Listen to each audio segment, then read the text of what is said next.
আসসালামু আলাইকুম গাইস। আশা করি সবাই ভালো আছেন।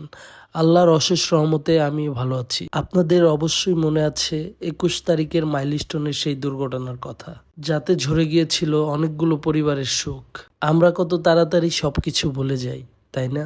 সবই চলছে, সবই চলবে। চলবে না শুধু এই ক্লাসগুলো, এই ভাঙা জানালা আর ফাটল ধরা দেয়ালগুলোই মনে রাখবে আমাদের সেই ছোট্ট চাঁদগুলোর কথা। এভাবে আকাশে হাজারো বিমান চলবে, আর আমরা সেটা জানালা দিয়ে দেখব।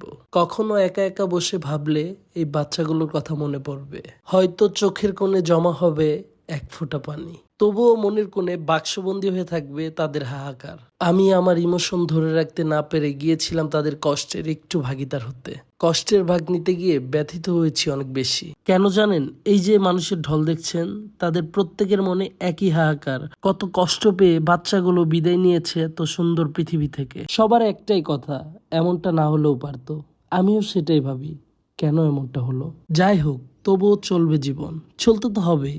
সবাই আহতদের জন্য এবং নিহতদের পরিবারের জন্য বেশি বেশি দোয়া করবেন, যেন তারা সবাই সুস্থ থাকে। সবাই ভালো থাকবেন, আমার জন্য দোয়া রাখবেন।